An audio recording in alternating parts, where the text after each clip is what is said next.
बिस्मिल्लाहिर्रहमानिर्रहीम, अस्सलाम वालेकुम। आज की वीडियो में हम बात करने जा रहे हैं स्टैंडिंग ऑर्डर्स के अंदर मौजूद एक प्रोविजन स्टॉपेज ऑफ वर्क के बारे में।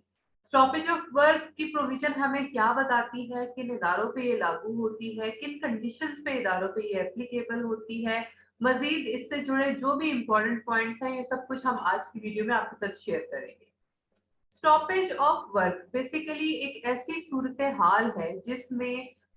जो एक इदारे का एंटायर ऑपरेशन है वो स्टॉप हो जाता है, और ये कुछ ऐसे सर्कमस्टांसेस की वजह से होता है जो कि एम्प्लॉयर्स के बियॉन्ड द कंट्रोल होता है। फॉर एग्जांपल, आजकल हमारी कंट्री में कोविड के सर्कमस्टांसेस चल रहे हैं, जिसके नतीजे में कई अरसे तक जो इदारे हैं वो बिल्कुल बंद रहे हैं। तो ये एक ऐसी सूरत हाल है जो कि एम्प्लॉयर के बियॉन्ड द कंट्रोल थी। मजीद, अगर कोई भी ऐसी कंपनी है जो कि फाइनेंशियल क्राइसिस से गुजर रही है, वो सर्वाइवल की काबिल ही नहीं है, तो ये भी एक ऐसा ही क्राइसिस है जो कि एम्प्लॉयर के बियॉन्ड दी कंट्रोल होता है। कोई आईटी फर्म है, उनकी आईटी लाइन डैमेज हो जाती है, इंटरनेट लाइन डैमेज हो जाती है, जो कि for example beneath the surface है, किसी समंदर के अंदर से गुजर रही है, तो ये भी एक ऐसी सूरत हाल है जो कि सडन अकर हो जाती है और एम्प्लॉयर के कंट्रोल में नहीं होती है, और एम्प्लॉयर को इसको रिपेयर करने में कुछ टाइम रिक्वायर्ड है। इसी तरह से कोई भी फॉर एग्जांपल कंट्री में स्ट्राइक हो जाती है, कुछ हालात खराब हो जाते हैं, कोई भी लाइक फॉर एग्जांपल अर्थक्वेक आ जाता है, या कुछ भी ऐसी सूरत हाल जो कि एम्प्लॉयर के बियॉन्ड दी कंट्रोल हो, और उसके नतीजे में एम्प्लॉयर को अपना जो एंटायर ऑपरेशन है उसको स्टॉप करना पड़ जाए या ऑपरेशन स्टॉप हो जाए, ये तमाम तर जो सूरत हाल है ये बेसिकली स्टॉपेज ऑफ वर्क के स्टैंडिंग ऑर्डर के अंदर कवर होती है। मैंने लास्ट वीडियो में आपके साथ शेयर किया था कि हम सेपरेशन फ्रॉम सर्विस के जो डिफरेंट एस्पेक्ट्स हैं वो वन बाय वन आपके साथ शेयर करेंगे। आज की वीडियो में हम बात कर रहे हैं स्टॉपेज ऑफ वर्क के बारे में। स्टॉपेज ऑफ वर्क का जो एंटायर स्टैंडिंग ऑर्डर है वो बेसिकली सेपरेशन फ्रॉम सर्विस को डील नहीं करता, लेकिन इसकी एक कंडीशन ऐसी है जो कि इस चीज के साथ लिंक है कि इन दैट कंडीशन एम्प्लॉयर जो है वो अपने वर्कर्स को टर्मिनेट भी कर सकता है। लिहाजा इसी सीरीज में इस वजह से हम जो स्टॉपेज ऑफ वर्क की प्रोविजन है इसको भी आपके साथ डिस्कस करने जा रहे हैं। स्टार्ट में मैं आपके साथ शेयर कर लूं कि स्टॉपेज ऑफ वर्क की जो प्रोविजन है, जैसे कि मैंने आपको बताया कि हमें स्टैंडिंग ऑर्डर्स में मिलती है। अब इस टाइम ओवरऑल पाकिस्तान में स्टैंडिंग ऑर्डर के 3 कवानीन लागू हैं, जिसमें नंबर 1 पे हमारे पास आ जाता है the industrial and commercial employment standing order ordinance 1968, जो कि स्टिल पंजाब, इस्लामाबाद, गिलगित बल्तिस्तान और बलूचिस्तान में एप्लीकेबल है। नंबर 2 में हमारे पास आ जाता है the Khyber Pakhtunkhwa industrial and commercial employment standing order act 2013, जो कि नाम से जाहिर है कि खैबर पख्तूनख्वा के इलाके में एप्लीकेबल है। और नंबर 3 जो कि सिंध के एरिया को कवर करता है, the Sindh terms of employment standing order act 2015। आज की इस पूरी वीडियो में हम जो भी बात करेंगे वो इन तीनों कवानीन के मुताबिक करेंगे। मजीद मैंने जो तमाम तरह इंफॉर्मेशन है इस टॉपिक से रिलेटेड वो एक टेबल की फॉर्म में कंपाइल की हुई है। मैं आपके साथ उसको डिटेल में शेयर कर लेती हूँ, और फर्दर जो इस स्टैंडिंग ऑर्डर की एप्लीकेबिलिटी है, जो बेसिकली कुछ specific number of work force को मीट करने की रिक्वायरमेंट है जो कि इदारा मीट करता है, देन उसके ऊपर ये स्टैंडिंग ऑर्डर जो है वो अप्लाई होता है, ये भी मैंने एक टेबल की फॉर्म में कंपाइल किया हुआ है। ये तमाम तर डिटेल्स हम आपके साथ डिटेल में डिस्कस कर लेते हैं। देखिए आपको स्क्रीन पे शो हो रहा है। अब according to the industrial and commercial employment standing order ordinance 1968, जो कि पंजाब, इस्लामाबाद, गिलगित बल्तिस्तान और बलूचिस्तान में एप्लीकेबल है। अगर आप इंडस्ट्रियल स्टेब्लिशमेंट हैं तो जरूरी है कि आपके पास 50 वर्कर्स कम से कम काम कर रहे हों या पिछले 12 माह के अरसे में करते रहे हों। और अगर आप कमर्शियल स्टेब्लिशमेंट है तो जरूरी है कि आपके पास कम से कम 20 या 20 से ज्यादा वर्कर्स काम कर रहे हों या पिछले 12 माह के अरसे में करते रहे हों, तो आप पे स्टॉपेज ऑफ वर्क का जो स्टैंडिंग ऑर्डर है वो अप्लाई होता है। Khyber Pakhtunkhwa industrial and commercial employment standing order act 2013 के मुताबिक अगर आप इंडस्ट्रियल स्टेब्लिशमेंट है तो जरूरी है कि आपके पास 20 से ज्यादा वर्कर्स काम कर रहे हों या पिछले 12 माह के अरसे में करते रहे हों। और अगर आप कमर्शियल स्टेब्लिशमेंट है तो जरूरी है कि आपके पास 10 या 10 से ज्यादा वर्कर्स काम कर रहे हों या पिछले 12 माह के अरसे में करते रहे हों, तो आप पे स्टॉपेज ऑफ वर्क का जो स्टैंडिंग ऑर्डर है वो अप्लाई होता है। According to the same terms of employment standing order act 2015, अगर आप इंडस्ट्रियल स्टेब्लिशमेंट हैं या आप कमर्शियल स्टेब्लिशमेंट हैं, दोनों सूरतों में जरूरी है कि आपके पास कम से कम 10 या 10 से ज्यादा वर्कर्स काम कर रहे हों या करते रहे हों पिछले 12 माह के अरसे में, तो आप पे जो स्टॉपेज ऑफ वर्क का स्टैंडिंग ऑर्डर है वो अप्लाई होता है। अच्छा, इन तीनों लॉज के मुताबिक जो ये प्रोविजन है जो हमें ये बताती है कि कितने स्पेसिफिक नंबर ऑफ वर्कर्स की रिक्वायरमेंट है इस स्टैंडिंग ऑर्डर को अप्लाई करने के लिए, ये प्रोविजन मैंने यही नीचे नंबर ऑफ वर्कर्स के नीचे मेंशन की हुई है। आप अपने लॉ से इसे फर्दर रीड भी कर सकते हैं। अब आगे हम ये देख लेते हैं कि स्टॉपेज ऑफ वर्क का जो स्टैंडिंग ऑर्डर है वो हमें क्या बताता है। स्टॉपेज ऑफ वर्क, जैसा कि मैंने आपके साथ पहले भी शेयर किया कि किसी भी रीजंस पे काम का रुक जाना, किसी ऐसे रीजंस पे जो कि एम्प्लॉयर के बियॉन्ड द कंट्रोल हो, ये तमाम तर रीजंस की वजह से काम का रुक जाना स्टॉपेज ऑफ वर्क के स्टैंडिंग ऑर्डर की कैटेगरी में फॉल करता है। इस स्टैंडिंग ऑर्डर के अंडर लॉ हमें बेसिकली दो कंडीशंस एक्सप्लेन कर रहा है। रीजंस तमाम तर वही हैं जो कि एम्प्लॉयर के बियॉन्ड द कंट्रोल हो, और सेकेंडली लॉ हमें ये कहता है कि ड्यू टू सम स्ट्राइक अगर काम रुक जाता है इदारे में, किसी स्ट्राइक की वजह से, आइदर वो पूरे इदारे में हो रही हो या पार्शियली हो रही हो, लेकिन अगर स्ट्राइक की वजह से काम रुक जाता है तो ये भी एक स्टॉपेज ऑफ वर्क की कैटेगरी लॉ हमें एक्सप्लेन कर रहा है। मैं वन बाय वन ये दोनों कैटेगरीज आपके साथ डिटेल में डिस्कस करने जा रही हूँ। नंबर वन पे हम बात कर लेते हैं, ड्यू टू एनी रीजन काम का रुक जाना, लेकिन ये जो ड्यूरेशन है कुछ आवर्स पे मुश्तमिल हो। अब ये आवर्स जो है ये या तो 1 घंटा या उससे कम हो सकते हैं, या फिर ये 1 घंटे से ज्यादा हो सकते हैं, ये हमें लॉ बताता है। इन केस ये ड्यूरेशन 1 घंटा या उससे कम है तो एम्प्लॉयर कानूनी तौर पे अपने वर्कर्स को इस ड्यूरेशन के लिए किसी भी किस्म की अदायगी का पाबंद नहीं है। लेकिन अगर ये ड्यूरेशन 1 घंटे से ज्यादा का है तो वर्कर की जो भी एक्चुअल वेज बनती होगी वो एम्प्लॉयर अदा करने का बाय लॉ पाबंद है।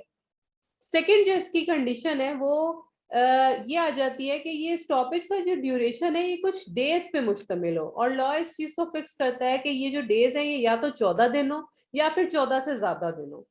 इन केस ये डेज जो है वो 14 दिन पे मुश्तमिल है तो लॉ हमें ये बताता है कि इन 14 दिनों में एम्प्लॉयर अपने पास मौजूद जो वर्कर्स हैं उनको ले ऑफ कर सकता है फॉर 14 डेज के लिए। ये एक टेम्परेरी तौर पे ले ऑफ किए जा सकते हैं वर्कर्स, लेकिन इस दौरान एम्प्लॉयर उन तमाम तरह वर्कर्स को उनकी 50% वेजेस की अदायगी करने का पाबंद है। और इन केस ये ड्यूरेशन 14 दिन से ज्यादा का है तो लॉ हमें ये कहता है कि अगर इस दौरान एम्प्लॉयर अपने पास जो मौजूद वर्कर्स हैं उनको फॉर इनडेफिनेट पीरियड टर्मिनेट भी कर सकता है, ले ऑफ भी कर सकता है। लेकिन इसका तरीकाकार ये होगा कि एम्प्लॉयर अपने उन वर्कर्स को नोटिस देगा, और अगर एम्प्लॉयर नोटिस नहीं देता तो in lieu of notice period employer अपने उन तमाम वर्कर्स को जिन्हें वो इनडेफिनेट पीरियड के लिए ले ऑफ करने जा रहा है, वेजेस, उनकी एक वेज जो बनती है नोटिस पीरियड के दौरान की जो वेज है वो अदा करने का बाय लॉ पाबंद है। और बेसिकली यही वो सेक्शन है जो कि लिंक कर रहा है सेपरेशन फ्रॉम सर्विस के साथ, जिसमें कि एम्प्लॉयर अपने पास मौजूद वर्कर्स को टर्मिनेट भी कर सकते हैं, जो कि बेसिकली हमारी आज की वीडियो का मेन टॉपिक है। सेकेंड जो स्टॉपेज ऑफ वर्क की कंडीशन है वो ये है कि इदारे में अगर स्ट्राइक हो जाती है, आइदर वो होली हो या फिर पार्शियली किसी सेक्शन में हो रही हो, लेकिन अगर इदारे में स्ट्राइक हो जाती है तो भी काम स्टॉप हो जाता है। इसका जो ड्यूरेशन है वो लॉ ने फिक्स नहीं किया है, और ना ही इस ड्यूरेशन में जो वेजेस की अदायगी है वो लॉ फिक्स कर रहा है, बल्कि लॉ ये कहता है कि इस दौरान में जो भी वर्कर की वेजेस की अदायगी है वो म्यूचुअली डिसाइड होंगी between employer and the other stakeholders, जो बेसिकली जो थर्ड पार्टी जो बेसिकली वर्कर्स रिप्रेजेंटेटिव्स होते हैं, ये उनकी बात हो रही है। मींस इस दौरान ये की जो वेजेस हैं वो एम्प्लॉयर और वर्कर रिप्रेजेंटेटिव्स के दौरान दरमियान तय पाएंगी, और अगर ये दोनों पार्टीज मिल के वेजेस को म्यूचुअली डिसाइड नहीं कर पाते तो फिर इन वेजेस की अदायगी by the decision of labour court तय पाएगी। अच्छा, मैं मजीद आपको बताती चलूं कि जो स्टॉपेज ऑफ वर्क का स्टैंडिंग ऑर्डर है इसके साथ ही एक अलाइंड स्टैंडिंग ऑर्डर है क्लोजर ऑफ स्टेब्लिशमेंट के नाम से, जो कि इदारे को मीट करना पड़ता है इन केस वो due to some specific reason mentioned in the clause of stoppage of work अपने काम को रोकने की तरफ जा रहा हो, या आप ये कह सकते हैं कि अपनी जो वर्क फोर्स है उसको टर्मिनेट करने की तरफ जा रहा हो, तो एम्प्लॉयर के लिए नेसेसरी है कि वो क्लोजर ऑफ स्टेब्लिशमेंट का जो स्टॉपेज स्टैंडिंग ऑर्डर है इसको मीट करेगा। मजीद कौन सा स्टैंडिंग ऑर्डर हमें क्लोजर ऑफ स्टेब्लिशमेंट के बारे में बताता है, इसकी डिटेल्स देता है, वो यहाँ पे मैंने मेंशन कर दिया है। आप अपने स्पेसिफिक लॉ में इस स्टैंडिंग ऑर्डर को डिटेल में भी देख सकते हैं। फिलहाल मैं क्रिस्पी से आपको बता देती हूँ कि क्लोजर ऑफ स्टेब्लिशमेंट का जो स्टैंडिंग ऑर्डर है वो हमें क्या बताता है। ये स्टैंडिंग ऑर्डर हमें बेसिकली ये बताता है कि in case due to any specific reason employer अपनी वर्कफोर्स को टर्मिनेट करने की तरफ जा रहा है, लेकिन वो वर्कफोर्स का 50% से कम जो पोर्शन है उसकी टर्मिनेशन कर रहा है, तो ऐसे में एम्प्लॉयर को किसी भी किस्म की परमिशन रिक्वायर्ड नहीं है। लेकिन अगर एम्प्लॉयर अपनी वर्कफोर्स का 50% से ज्यादा पोर्शन टर्मिनेशन की तरफ जा रहा है, तो एम्प्लॉयर इस चीज के लिए बाउंड है कि वो प्रायर परमिशन लेगा। अब in case of Punjab, Islamabad, Gilgit Baltistan and Balochistan, employer bound है कि वो प्रायर परमिशन लेगा थ्रू लेबर कोर्ट। और in case of Sindh and Khyber Pakhtunkhwa, employer is bound कि वो टर्मिनेशन से पहले प्रायर परमिशन लेगा थ्रू द गवर्नमेंट। लेकिन in some specific cases like जो मैंने यहाँ पे मेंशन भी किए हुए हैं, लाइक अगर इदारे में आग लग जाती है या कोई तबाही की सूरत हाल है, मजीद अगर पावर सप्लाई शट डाउन हो जाती है या कोई वबा फैल जाती है या किसी भी किस्म की कोई हंगामी सूरत हाल है कंट्री में, तो ऐसे में एम्प्लॉयर किसी भी परमिशन के लिए बाउंड नहीं है, आइदर वो 100% वर्कफोर्स ही क्यों ना टर्मिनेट कर रहा हो। मजीद एक चीज मैं यहाँ पे मेंशन करती चलूं एज ए इम्पॉर्टेंट पॉइंट के सिंध के सूबे में अगर एम्प्लॉयर परमिशन सीक करना चाहता है लेकिन उसको 15 डेज के अंदर अंदर गवर्नमेंट की तरफ से उसका जवाब नहीं आता है या परमिशन नहीं मिलती है, then it would be deem to be granted. यानी अगर 15 डेज के अंदर परमिशन का उसको यू कैन से लेटर नहीं मिलता है या गवर्नमेंट परमिशन नहीं देती है, 15 डेज के अंदर उसको आंसर नहीं करती है, तो फिर ये कंसीडर किया जाएगा कि उसको परमिशन मिल गई है इस टर्मिनेशन की। अब आखिर में इससे जुड़े हम कुछ इंपॉर्टेंट पॉइंट्स देख लेते हैं। मोस्टली जो मेरे इंपॉर्टेंट पॉइंट्स हैं वो बेस कर रहे हैं डिफरेंट केस लॉज के ऊपर। मैं वन बाय वन आपके साथ शेयर करती जाऊंगी। नंबर वन पे एक चीज आप याद रखिए कि जैसा कि हमने फर्स्ट केस देखा स्टॉपेज ऑफ वर्क का, जिसमें कि जो वर्किंग अगर जो स्टॉपेज ऑफ वर्क है वो 1 घंटे से एक्सीड कर जाता है, तो फिर ऐसे में एम्प्लॉयर जो है वर्कर्स को उसकी कंप्लीट वेज की अदायगी करने का पाबंद है। इसमें एक चीज मैं क्लियर करती चलूं कि अगर आपके पास आपके इदारे में कोई पीस रेटेड वर्कर मौजूद है और वो भी इस स्टॉपेज के अंदर जो है उसको भी आपको अदायगी करनी है, तो उसकी जो वेज की कैलकुलेशन है वो बेसिकली जो उसकी लास्ट मंथ की एवरेज वेज होगी उसकी बेस पे उसकी वेज को कैलकुलेट किया जाएगा फॉर दिस पर्पस। सेकेंडली जो हमने सेकंड कंडीशन देखी जिसमें जो कि स्टॉपेज का ड्यूरेशन है वो 14 डेज से एक्सीड कर जाता है, तो फिर वर्कर को एम्प्लॉयर जो है वो टर्मिनेट भी कर सकता है। इसमें मेरी नजर से एक केस का गुजरा मैं आपके साथ शेयर करूंगी। अगर आपके इदारे में ऐसा कोई स्टॉपेज होता है जिसमें आपको जो अपना जो काम है उसको 14 दिन या उससे ज्यादा रोकना पड़ जाता है, ऐसे में अगर आप 14 दिन से ज्यादा किसी वर्कर को जो है वो घर पे बिठाते हैं, लाइक काम से रोकते हैं